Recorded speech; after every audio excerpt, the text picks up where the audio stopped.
Assalamualaikum warahmatullahi wabarakatuh.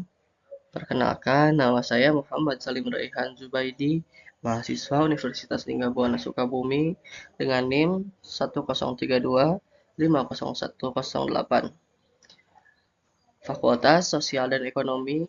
Di sini saya akan menerangkan sedikit materi tentang seleksi karyawan pada mata kuliah Manajemen SDM dengan dosen pengampu Angga Pramadista. Apa itu seleksi karyawan? Seleksi karyawan adalah rangkaian tahap-tahap khusus yang digunakan untuk memutuskan pelamar mana yang akan diterima. Rifai 2018.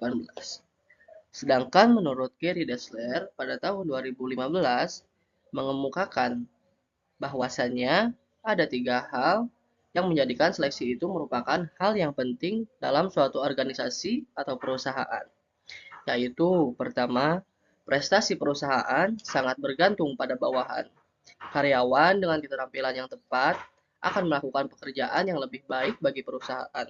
Begitupun sebaliknya, waktu untuk menyaring calon yang tidak diinginkan adalah sebelum mereka di dalam, bukan setelahnya. Kedua, seleksi menjadi penting karena merekrut dan mempekerjakan karyawan adalah mahal. Ketiga, hal ini penting karena akan ada dampak hukum dari mempekerjakan orang yang tidak kompeten. Kemudian, tujuan seleksi karyawan. Tujuan seleksi karyawan sedikitnya ada 5 hal penting. Yang pertama, menjamin perusahaan memiliki karyawan yang tepat untuk suatu jabatan maupun pekerjaan. Yang kedua, memastikan keuntungan investasi SDM perusahaan. Yang ketiga, mengevaluasi dalam mempekerjakan dan penempatan pelamar sesuai minat. Yang keempat, memperlakukan pelamar secara adil dan meminimalkan diskriminasi. Dan yang kelima, memperkecil munculnya tindakan buruk karyawan yang seharusnya tidak diterima. Kemudian, ada indikator seleksi. Yang pertama adalah pendidikan. Pendidikan merupakan suatu indikator yang mencerminkan kemampuan seseorang untuk dapat menyelesaikan suatu pekerjaan. Dengan latar belakang pendidikan pula, seseorang dianggap akan mampu untuk menduduki suatu jabatan tertentu. Yang kedua adalah pengalaman kerja. Pengalaman kerja seseorang pelamar hendaknya mendapat pertimbangan utama dalam proses seleksi. Orang yang berpengalaman merupakan calon karyawan yang sudah siap pakai, berbeda dengan orang yang belum memiliki pengalaman kerja. Kemudian ada kesehatan. Kesehatan itu penting untuk dapat menduduki suatu jabatan. Tidak mungkin seseorang dapat menyelesaikan tugas-tugas dengan baik jika ia sering sakit. Kemudian tes tertulis.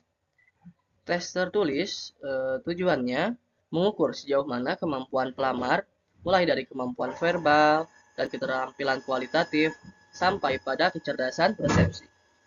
Kemudian yang terakhir adalah wawancara.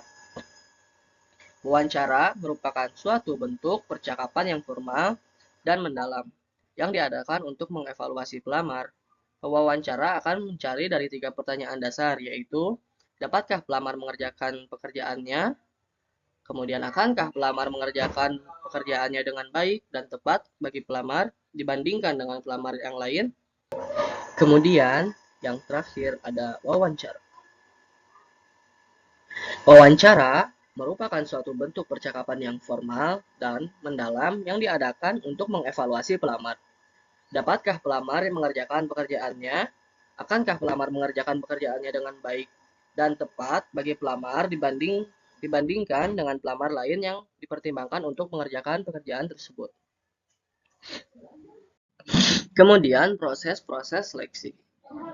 Menurut Rifai 2018, proses seleksi penerimaan karyawan baru pada umumnya sebagai berikut.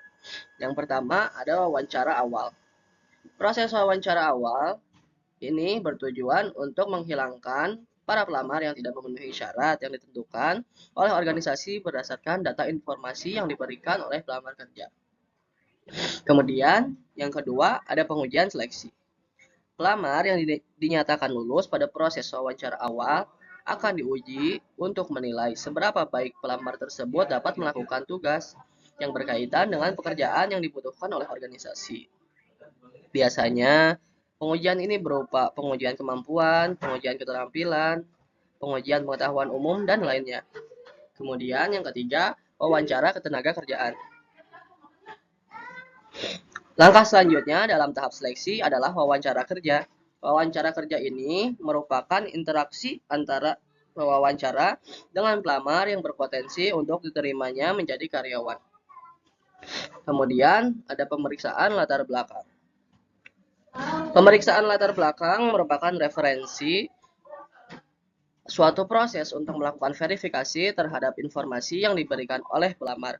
Perusahaan akan menelpon atau mengirim surat resmi kepada teman-teman dekat pelamar ataupun keluarga pelamar dan perusahaan tempat pelamar sebelumnya bekerja untuk memastikan informasi yang diberikan oleh pelamar tersebut adalah benar dan sesuai. Kemudian ada evaluasi medis. Setelah melalui beberapa proses seleksi, proses selanjutnya adalah evaluasi medis terhadap pelamar yang paling berpotensi untuk dijadikan karyawan. Evaluasi medis tersebut bertujuan untuk memastikan pelamar tersebut memiliki kesehatan fisik yang baik sehingga mengurangi absensi. Kemudian ada keputusan penyeleksian. Setelah mendapatkan semua informasi yang dibutuhkan dan memenuhi semua persyaratan yang ditentukan, langkah yang paling penting dalam proses seleksi adalah keputusan pemilihan. Keputusan pemilihan diambil berdasarkan hasil dari wawancara awal, pengujian seleksi, wawancara kerja, pemeriksaan latar belakang, dan pemeriksaan referensi serta evaluasi medis. Kemudian yang terakhir ada surat pengangkatan. Langkah paling terakhir dalam tahap seleksi adalah mengangkat pelamar yang sudah terpilih menjadi karyawan dengan menerbitkan surat pengangkatan atau appointment letter. Biasanya nanti diberitahu dari HRD kepada karyawan ada offering ataupun salary dan kontrak. Faktor-faktor yang dipertimbangkan dalam seleksi yaitu kondisi penawaran tenaga kerja. Semakin besar jumlah pelamar yang memenuhi syarat, maka akan semakin mudah bagi organisasi untuk memperoleh karyawan yang berkualitas dan sebaliknya. Pada saat rekrutmen, biasanya terjadi jumlah calon yang terjaring lebih kecil dari yang diharapkan. Kondisi tersebut dimungkinkan oleh imbalan atau upah yang ditawarkan rendah, pekerjaan menuntut spesialisasi yang tinggi, persyaratan yang harus dipenuhi berat, mutu pelamar rendah. Kemudian, faktor eksternal organisasi. Dalam proses seleksi, masalah faktor eksternal organisasi dan faktor etika seringkali menjadi tantangan yang berat. Keputusan seleksi sering kali dipengaruhi oleh etika pemegang keputusan. Bila pertimbangan penerimaan lebih condong karena adanya hubungan keluarga, teman, pemberian komisi atau suap, daripada pertimbangan keahlian atau profesional, maka kemungkinan besar karyawan baru yang dipilih jauh dari harapan organisasi. Kemudian, ketersediaan dana fasilitas. Organisasi sering memiliki keterbatasan seperti anggaran atau fasilitas lainnya. Sebagai contoh, besar kecilnya anggaran belanja pegawai menentukan berapa jumlah pegawai baru yang boleh direkrut. Kemudian, faktor kesamaan kesempatan. Budaya suatu daerah dalam memperlakukan masyarakatnya juga merupakan tantangan dalam proses seleksi. Diskriminasi masih sering ditemukan dalam merekrut atau menseleksi pegawai yang disebabkan oleh warna kulit, ras, agama, umur, atau jenis kelamin, dan sebagainya. Sebagai contoh kebijaksanaan organisasi yang lebih menyukai pegawai pria atau wanita. Kenyataan ini menghambat proses seleksi secara wajar. Perangkat organisasi yang berpengaruh. Selain faktor-faktor di atas, seleksi juga dipengaruhi oleh keberadaan perangkat organisasi, seperti analisis jabatan, perencanaan SDM, serta pengadaan tenaga kerja. Analisis jabatan merupakan semacam pedoman bagi kegiatan proses seleksi. Analisis jabatan memberikan informasi tentang uraian jabatan, spesifikasi jabatan, standarisasi jabatan, serta persyaratan yang harus dipenuhi untuk memegang jabatan tersebut. Kemudian, perencanaan SDM. Dari perencanaan SDM akan dapat diketahui berapa jumlah calon pegawai yang dibutuhkan oleh organisasi, pada jenjang apa dan di bagian mana, dan persyaratan apa yang harus dipenuhi oleh pelamar. Kemudian, pengadaan tenaga kerja. Rekrutmen yang dilakukan akan berpengaruh pada proses seleksi. Qualified tidaknya pelamar yang akan diseleksi sangat tergantung pada tenaga kerja. Pengadaan tenaga kerja yang efektif akan menghasilkan tersedianya sejumlah pelamar yang qualified dan sebaliknya. Jenis dan sifat berbagai langkah yang harus diambil tergantung pada hasil rekrutmen. Faktor-faktor utama seleksi karyawan pada tahun 2025. Yang pertama, dasar teknologi.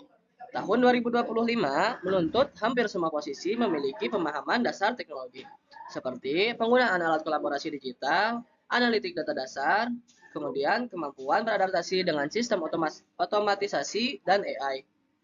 Yang kedua, ada soft skill. Perusahaan memprioritaskan kandidat dengan kemampuan komunikasi, pemecahan masalah, kerjasama tim lintas fungsi, pengambilan keputusan, dan manajemen waktu. Yang ketiga, ada adaptasi dan pola pikir. Dengan perubahan cepat di ekonomi digital, perusahaan akan mencari kandidat yang cepat belajar, fleksibel terhadap perubahan, mampu bekerja dalam situasi tidak pasti. Kemudian yang keempat, kesesuaian budaya.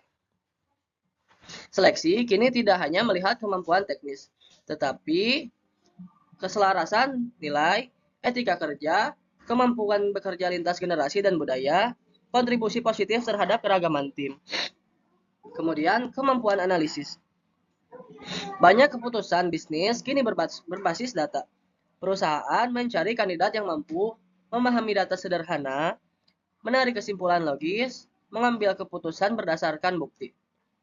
Kemudian yang terakhir ada integritas dan tanggung jawab.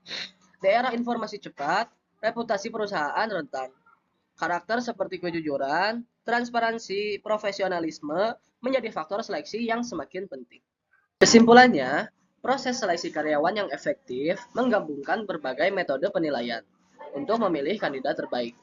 Penekanan pada kompetensi, psikotes, wawancara, dan kesesuaian budaya perusahaan sangatlah penting.